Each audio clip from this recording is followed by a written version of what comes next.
রাজধানীর ফার্মগেটে আছেন রিপোর্টার রাইদুল ইসলাম শুভ, সুনামগঞ্জের লালপুরে আছেন হিমাদ্র শেখর ভদ্র এবং ফেনীর ফুলগাজীতে আছেন আতিয়ার সজল। সরাসরি শুরুতেই যাচ্ছি শুভর কাছে। রাজধানীতে অল্প কিছুক্ষণ আগে এক পশলা বৃষ্টিতে অনেকটা ভিজিয়ে দিল রাজধানীবাসীকে। যারা পরীক্ষার্থী, আজকে এইচএসসি পরীক্ষা অনুষ্ঠিত হতে যাচ্ছে, যারা পরীক্ষার্থী আছেন, যারা অফিসগামী যাত্রী রয়েছেন, তাদের কিন্তু বেশ বিপাকে পড়তে হয়েছে এবং রাজধানীর বিভিন্ন সড়কে কিন্তু আমরা দেখেছি যে পানি জমতে দেখা গিয়েছে। এবং সকাল থেকে আজকে যেহেতু মঙ্গলবার, যার কারণে যাদের সাপ্তাহিক অন্যান্য যে সকল কাজগুলো ছিল তারা কিন্তু কাজের জন্য বেরিয়েছেন এবং যারা তাদের গন্তব্যে যাওয়ার জন্য বেরিয়েছেন প্রয়োজনীয় কাজে, তাদের কিন্তু বিপাকে পড়তে হবে। বিশেষ করে সকাল থেকে দেখেছি যে যানবাহনের চাপটা কিন্তু সড়কে অনেক বেশি। তবে বৃষ্টি হওয়ায় যারা মোটরসাইকেলে বা অন্যান্য যে সকল যানবাহন রয়েছে তারা তাদের গন্তব্যে যাওয়ার চেষ্টা করেছেন, তাদেরকে কিন্তু বিপাকে পড়তে হয়েছে। অনেকে ভিজে যেতে দেখেছি আমরা তাদের গন্তব্যে পৌঁছে। বিশেষ করে আমরা এই মুহূর্তে অবস্থান করছি যে ফার্মগেট এলাকায় আমরা বাসের জন্য অপেক্ষা করতে দেখেছি এখানে বেশ কিছু যাত্রীদের।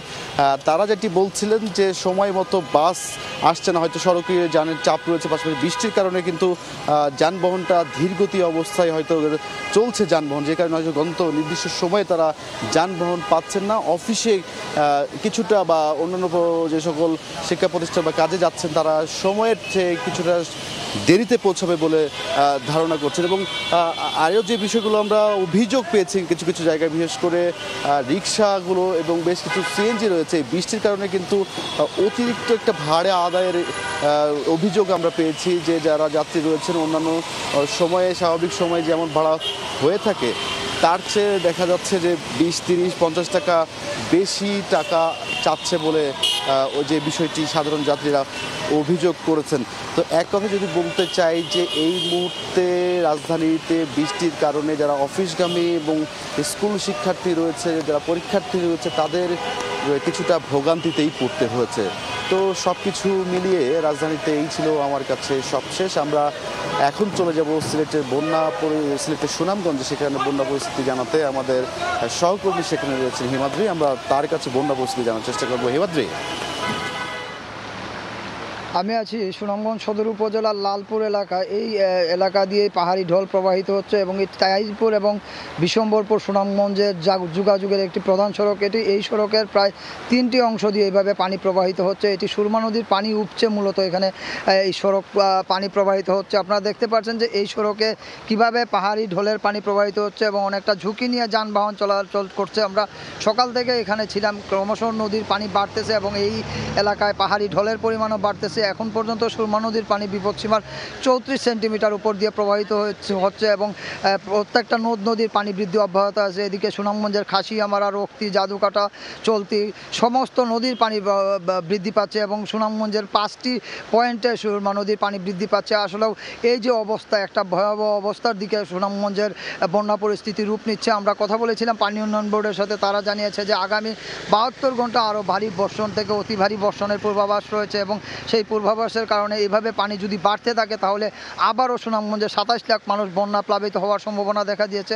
এর আগে মাত্র 1 মাসের ব্যবধানে সুনামগঞ্জে এই নিয়ে তৃতীয়বারের মতো বন্যা প্লাবিত হলো এবং প্রতি যে দ্বিতীয় বন্যার দখল কাটতে না কাটতে এখন আবার তৃতীয়বারের মতো বন্যা শুরু হয়ে গেছে। আপনারা দেখতে পাচ্ছেন যে পানির পাহাড়ি ঢল কীভাবে প্রবল বেগে এই সুরমা নদী উপচে খরচার হাওরে প্রবেশ করছে এবং এই সমস্ত গ্রাম যেগুলি আছে নিম্নাঞ্চলের গ্রাম, সেগুলিকে প্লাবিত করছে। আমরা কথা বলেছিলাম এখানকার লোকজনের সাথে, তারা জানিয়েছে যে গতকালকে সকাল থেকে মূলত বৃষ্টিপাত শুরু হয়েছিল এবং সেই বৃষ্টিপাতের ফলে এই পাহাড়ি ঢলের পরিমাণ বাড়ছে এবং সুরমা নদীর পানি উপচে বিভিন্ন লোকালয়ে প্রবেশ করছে। খাসিয়ামারা নদীর পানি উপচে লোকালয়ে প্রবেশ করছে, জাদুকাটার পানিও উপচে প্রবেশ করছে। আমরা কথা বলেছিলাম তাহিরপুর এবং বিশম্বরপুর উপজেলার লোকজনের সাথে, তারা জানিয়েছেন যে এই বন্যা অর্থাৎ তৃতীয় দফা বন্যায় সবচেয়ে ক্ষতিগ্রস্ত হচ্ছে বিশম্বরপুর, তাহিরপুর এবং সুনামগঞ্জ সদর উপজেলা। এই 3টি উপজেলার উপর দিয়েই মূলত পাহাড়ি ঢল প্রবল বেগে প্রবাহিত হচ্ছে এবং লোকজন পানিবন্দী অবস্থায় রয়েছেন। আমরা কথা বলেছিলাম জেলা প্রশাসনের সাথে, এই 3টি উপজেলায় আশ্রয়কেন্দ্র খোলা হয়েছে এবং সেখানে লোকজন আশ্রয় নিয়েছেন। আমরা কথা বলেছিলাম এখানকার যে জনপ্রতিনিধিদের সাথে, তারা এই বন্যা দুর্গত লোকজনদের উদ্ধারে কাজ করে যাচ্ছেন। আমরা এখন ফেনীর বন্যার খবর শুনতে চলে যাব সহকর্মী আতিয়ার সজলের কাছে।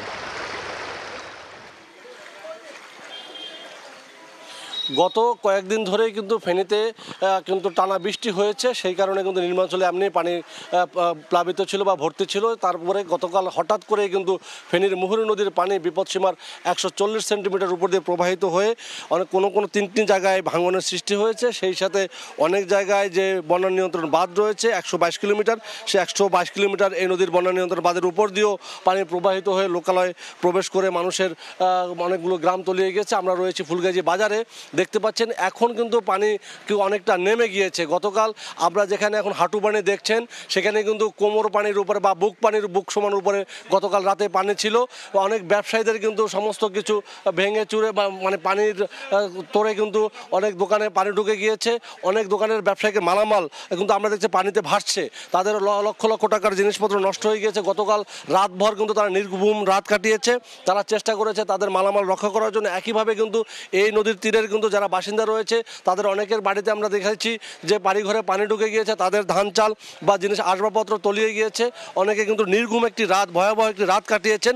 আপনাকে যদি বলি যে এই নদীর যে ভয়াবহতা, এখানকার স্থানীয় বৃষ্টিতে তেমন কোনো প্রভাব না পড়লেও হঠাৎ করে কিন্তু বছরের একাধিকবার ভারতের উজান থেকে যে পানি আসে, ভারতের যে পাহাড়ি ঢল, সেই পাহাড়ি ঢলের কিন্তু বন্যার কবলে পড়তে হয়। আর এই যে নদীটি, সেই নদীটি শাসন না হওয়া এবং বন্যা নিয়ন্ত্রণ যে বাঁধ দিয়েছিল সে বাঁধ কিন্তু ত্রুটিপূর্ণ হওয়ায় কিন্তু বারবার এমন অবস্থায় পড়তে হয়। কিন্তু স্থানীয়রা জানাচ্ছেন যে তারা কিন্তু ত্রাণ চায় না, তারা চায় এই যে একাধিকবার প্রতি বছর বন্যার কবলে পড়ে তাদের ভোগান্তির শিকার হয়, তাদের লক্ষ কোটি টাকার ক্ষতি শিকার হতে হয়, সেই থেকে তারা পরিত্রাণ চায়। এজন্য এই যে নদীর বাঁধটি রয়েছে সেটি নদী থেকে কমসে কম 100 মিটার দূরত্ব নিয়ে যদি স্থায়ীভাবে বাঁধ নির্মাণ করা না হয় তাহলে প্রতি বছর একাধিকবার এভাবে কিন্তু বন্যার কবলে এদেরকে ক্ষতিগ্রস্ত হতে হয় এই অঞ্চলের মানুষদের। তারা চায় কোনো ত্রাণ নয়, এই বাঁধ ভাঙার বা এই বন্যার পানির স্থায়ী সমাধান।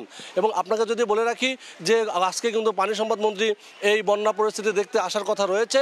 ইতিপূর্বে কিন্তু গতকাল রাতে আমরা যতদূর শুনেছি যে দুজনের প্রাণহানি ঘটেছে, একজন শিশু এবং একজন যুবকের প্রাণহানি ঘটেছে বন্যার পানিতে। সব মিলে কিন্তু এখানকার মানুষজন বন্যার পানির কারণে কিন্তু শিশু এবং আবালবৃদ্ধ সবাইকে নিয়ে কিন্তু একটি চরম আতঙ্কে দিন কাটছে। এই ছিল আমার কাছে এখানকার সবশেষ।